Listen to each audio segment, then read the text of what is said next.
So we'll talk about that here over the next several minutes. More of us are trending under this scene right here. Just a lot of cloud cover across the area. Our view from our VR wireless camera here in Pueblo County.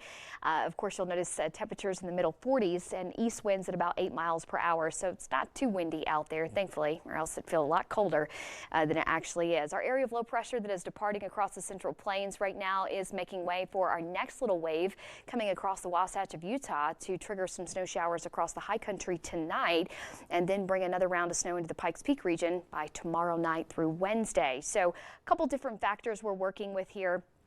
Of course, I want you to notice first is the radar and what is actually reaching the ground in the southeastern corner of Idaho and parts of northern Utah. All that to say, it will continue to be more clouds and sunshine over the next several days, so don't expect to see too much in the way of sun. Our wind gusts are out of the north at about 10 to 15 miles per hour. A little bit windy here across the southeastern plains. Those winds will continue to taper off as we move through about 8 p.m. tonight. Satellite and radar still shows just a few lingering flurries across the Sangre de Cristos and areas west of Denver into the high country. So some ongoing isolated snow showers will still be expected for areas west of I-25 for tonight, and more clouds here across the eastern plains will linger even though the surface will stay dry for the evening and overnight time frame. Now tomorrow morning you're going to get a little bit of sunshine. Don't be fooled too much though. That'll help bump our temperatures up into the 30s and 40s for El Paso County and Teller County. A little bit warmer here across the eastern plains, but then clouds will continue to increase tomorrow afternoon. So you'll notice as we go through the afternoon time frame, that's where some of the snow showers start to really fire up here with some daytime heating. We'll start to get some bandings of snow across the Sangre de Cristos and parts of the central mountains, but notice it's going to be fairly isolated, especially down the southern mountain chain there into the Sangres and areas west of La Vida. Then by the afternoon hours, snow intensity really starts to pick up here in Trinidad and parts of Walsenburg and La Vida, Cuchara, some of those locations.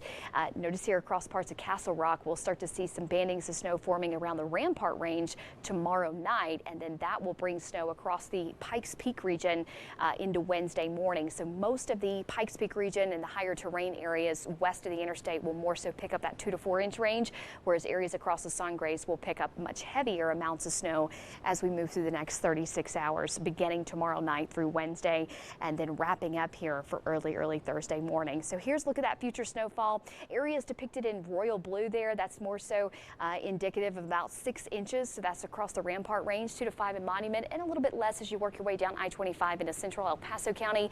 Areas around Manitou Springs, a decent 2 to 4 inches of snow. Across the southeastern plains, decent 3 to 6 inches of additional snow here in Kim and parts of Trinidad.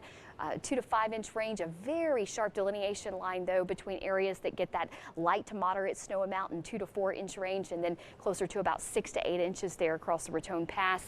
And then as you work your way up into the higher terrain areas, closer to a foot will be possible by tomorrow night and through Wednesday afternoon, which is why we still have winter storm watches in effect for those areas that will likely be upgraded to winter storm warnings over the next 24 hours. So Woodland Park, you can expect snowfall as early as about 8 p.m. tomorrow night and extending through Wednesday morning with a decent 2 to 5 inch range there in Teller County. And then we'll gradually start to clear out later in the week. We still have a chance for a few flurries even through Wednesday. So notice most of the work week is actually going to trend on the cloudy side, and then we'll start to really increase the sunshine heading into the weekend. But of course, we're not saying we're not going to see just a little period of sun on Wednesday, but it's going to be more clouds than sun, if that makes sense. Okay, I'm spending too long on that. You get the point. But we will be dismal tomorrow, a little bit gray tomorrow afternoon and tomorrow evening, especially as that next weak little system comes into play, giving us some very light accumulations of snow. So keep the snow shovels handy and so on and so forth. But again, not expecting anything quite as heavy in terms of snow as what we just wrapped up with. But the moisture, always a good thing. Back to you guys. I agree, Mary. Thank you. Solid start to trading this week as markets close in the green. The Dow went up 103 points.